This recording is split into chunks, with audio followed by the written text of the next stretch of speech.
What's up, everybody? I was going to make this video for a friend of mine just to compare some different cover leathers. And I decided I'm just going to make a video showing several different cover options and how they differ. And I'm just going to post it to YouTube.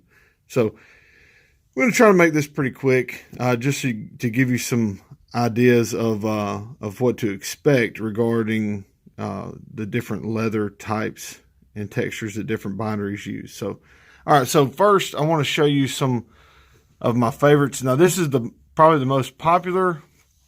This is the Allen NCR, ESV NCR, and it has a Highland goatskin. Okay, so there's the marking for the Highland goatskin. This is a chant bound edition, and you can see this Highland goatskin is very deep grain, and it's really awesome to touch. It just has a great feel. It's one of the most popular goat skins for Bibles around. Okay, so I'm going to probably compare all these to the Highland since it's most popular.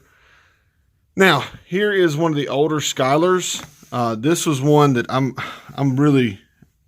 this is one of my favorite goat skins.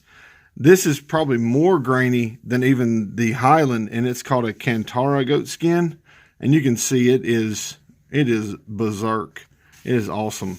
But I don't know of anybody that's producing a Bible with the Cantara goat skin right now. But if you get your hands on one of these, you know it. I mean, it's such I love the graininess. So I'm really a huge fan of the Cantara goat skin. Let me move it to the side.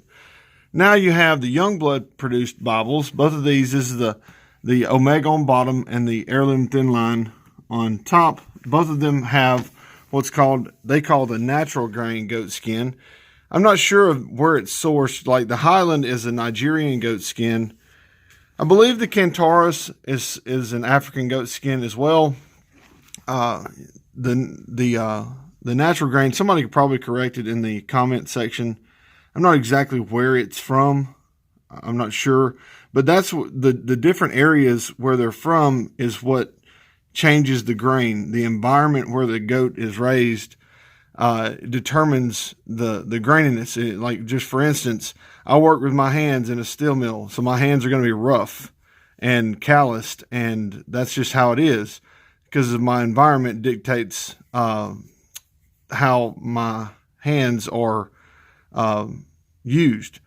Same for a goat. In the environment, it's going to dictate how their skin reacts to the environment. Also, different goats in different areas look different.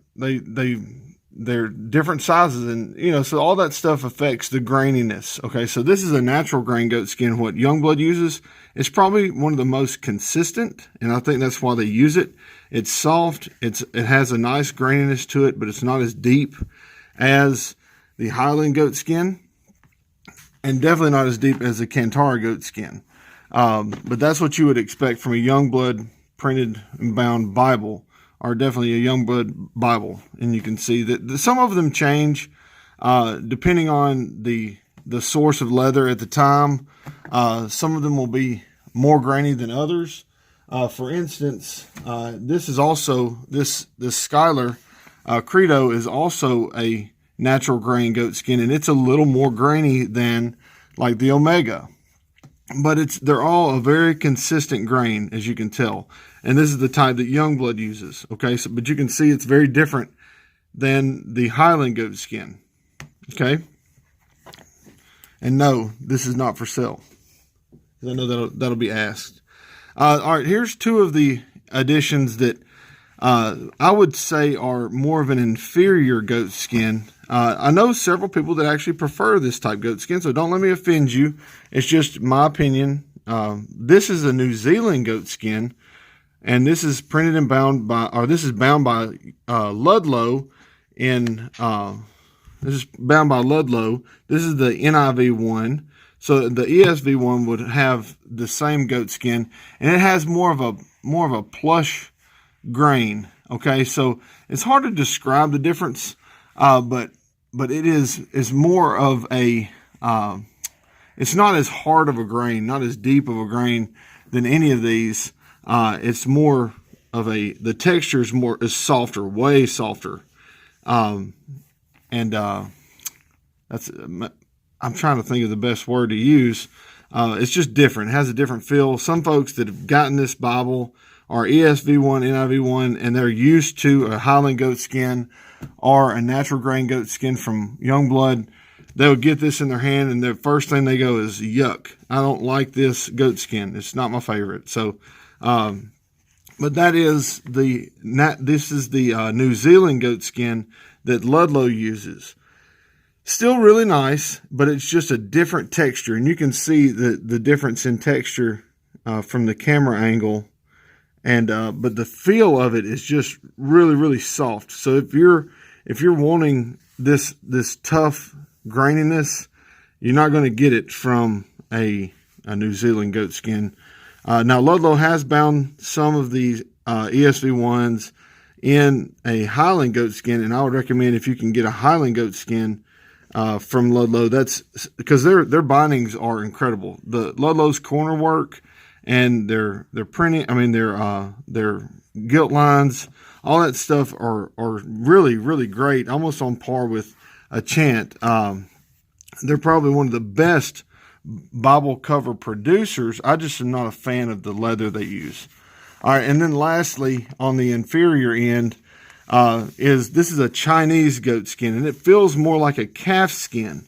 I'm not sure why the Chinese goat skin do that, but it does. You can see it's almost smooth in comparison to the Highland. Let me move that so you can get some of that sun coming in. So you can see it's almost feels like a calf skin in comparison to the Highland or the Cantara or the let's see, here's the New Zealand.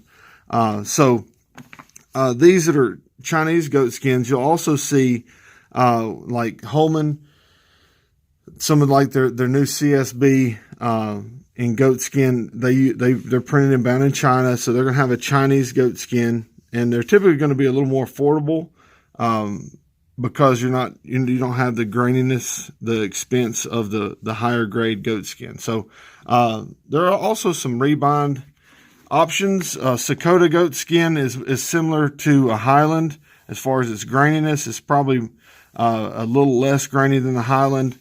And there's also river grain goat skin and chieftain goat skin. Chieftain is going to be most similar to the Highland, but those are some different options if you're looking at rebinds and purchasing some different leathers. So that's about all I can really show you guys to make this video quick and helpful. So let me know if that's helpful for you guys, and if you have any other questions, please leave them in the comment section, and don't forget to subscribe to the channel, and have a great day. God bless.